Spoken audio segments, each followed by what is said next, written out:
O atropelamento que causou a morte de uma bebê de apenas 8 meses e feriu outras 17 pessoas na semana passada acendeu um alerta sobre o perigo de pessoas que são portadoras de alguma patologia dirigirem veículos motorizados. Para cerca de 30% dos pacientes epiléticos, por exemplo, mesmo com medicação, dirigir é como assumir o risco de morrer ou de matar. Veja a reportagem de Elaine Cortez.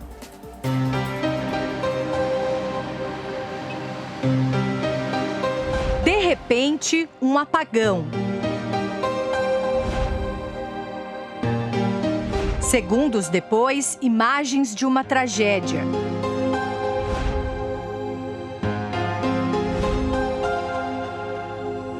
Dói muito imaginar essa cena da minha filha. Eu não vi nem ela direito, só vi o carrinho todo amassado, as pessoas gritando. Era para ser um passeio quando o calçadão de Copacabana virou cenário de um atropelamento que chocou o Brasil. Era eu que criava, era eu que cuidava. A minha Maria, que agora não está mais comigo por causa da irresponsabilidade de uma pessoa. Antônio de Almeida Anaquim, de 41 anos. Ele atropelou 18 pessoas. Maria Luíse, de 8 meses, foi enterrada no fim de semana. Você foi tirada de uma forma covarde, Dinei. 10 vítimas permanecem internadas. A maioria foi submetida a cirurgias. Entre os pacientes, um turista australiano que respira com a ajuda de aparelhos em estado grave. Sandra e o marido se despediam do último dia de viagem pelo Rio de Janeiro. Ele estava um pouquinho mais à frente e o carro pegou ele de cheio na perna esquerda, bateu com a cabeça no calçadão e eu quase precisei levar meu marido num caixão daqui. O motorista alegou que teve um ataque epilético e perdeu o controle da direção. A carteira de habilitação de Antônio estava suspensa desde maio de 2014, com dezenas de multas. Exames descartaram o uso de bebida alcoólica. No veículo, remédios anticonvulsivos foram encontrados. Ainda não se sabe se o acidente foi provocado pelo uso do medicamento ou pela falta dele. A perícia investiga agora o que pode ser um agravante. Antônio negou ao Detran que tem epilepsia. Nós estamos discutindo aqui a voluntariedade, né?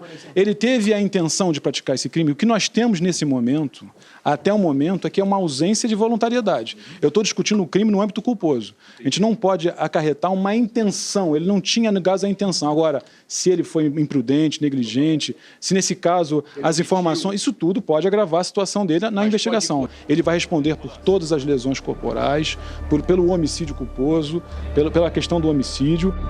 O Código Brasileiro de Trânsito exige que as condições físicas e mentais para que uma pessoa possa dirigir sejam avaliadas, entre outras etapas, a partir de questionários. São as respostas a essas perguntas que determinarão, com a ajuda de um médico perito, se o candidato está apto ou não. As questões incluem, por exemplo, a frequência de crises epiléticas e muitos detalhes sobre essa e outras doenças que podem impedir a direção ou torná-la mais arriscada.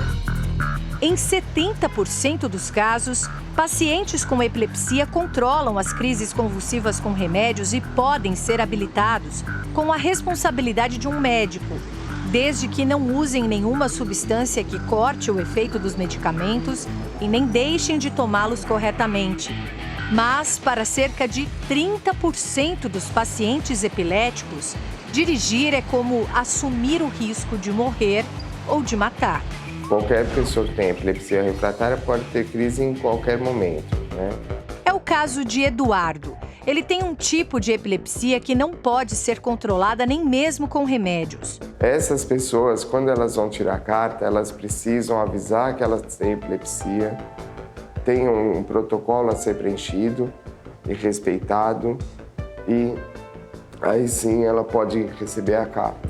Você não preencheu corretamente esse questionário? Não. Quando eu tirei a carta, isso não aconteceu.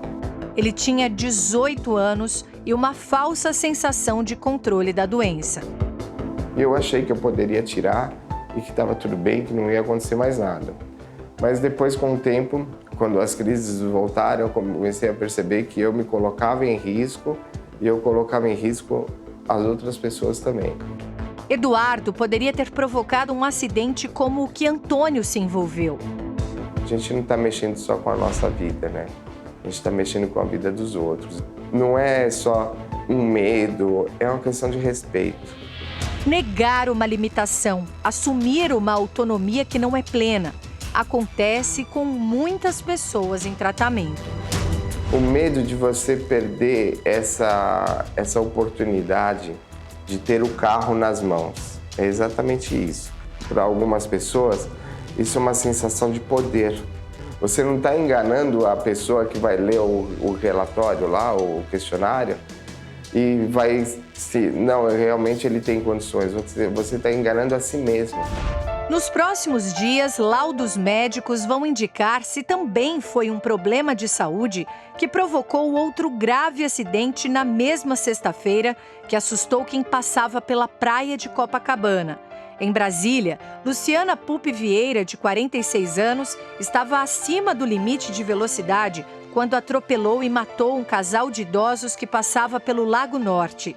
Evaldo Augusto da Silva, de 75 anos, e Dulcineia Rosalino da Silva, de 72, morreram no local.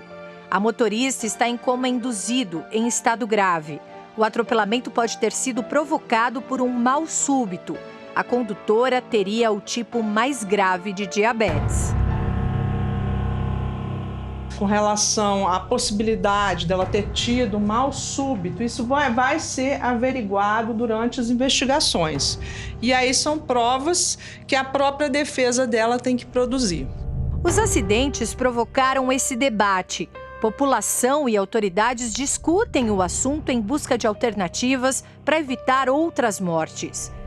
Talvez o que aconteceu com esse rapaz possa ser importante para outras pessoas que têm epilepsia enxergarem essa situação e perceberem que talvez o que eles estejam fazendo ao assumir um volante de um carro esteja errado. Como contar apenas com o bom senso, se ele pode falhar? Não dá para contar só com bom senso, mas as pessoas devem, depois de tudo que aconteceu, de tudo que foi levantado nesse momento, acho que fica mais claro que as pessoas têm que se conscientizar, não só a própria pessoa, até como os familiares. Se você tem um familiar que está dirigindo, você sabe que ele tem uma condição que impede, ele foi recomendado pelo médico para não dirigir, você deve ajudar nessa fiscalização, porque ele está expondo outras pessoas a risco. Mas como saber se alguém pode ou não dirigir, se depende do candidato indicar esse risco? Alguém que tem epilepsia é uma pessoa, muitas vezes é uma pessoa normal, que examinando você não percebe nada, você só vê a crise na hora em que a pessoa está vendo, não tem nenhum sintoma físico que seja diagnóstico de epilepsia, a não ser no momento em que isso esteja acontecendo. Seria o caso do governo exigir exames mais específicos com a intenção de identificar doenças que comprometam a direção?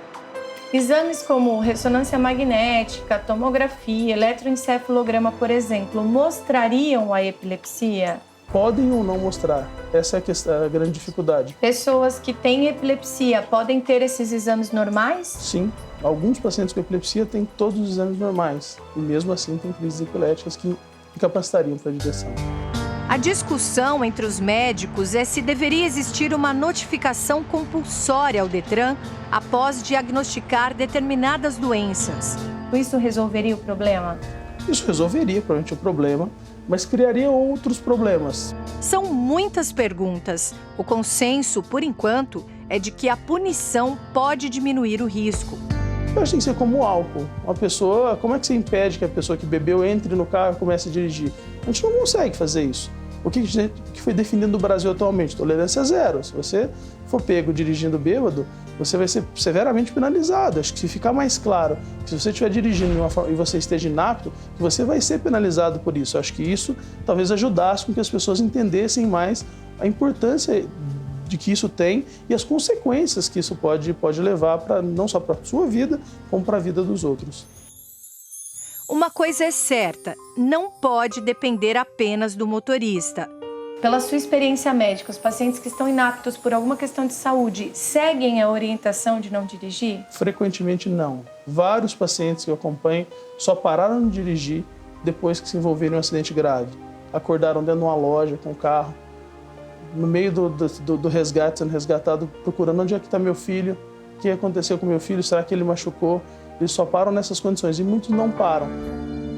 O relato deste neurologista é o mesmo de outros especialistas. Não são apenas doenças neurológicas e psiquiátricas que podem prejudicar a capacidade de dirigir, e nem mesmo apenas remédios controlados.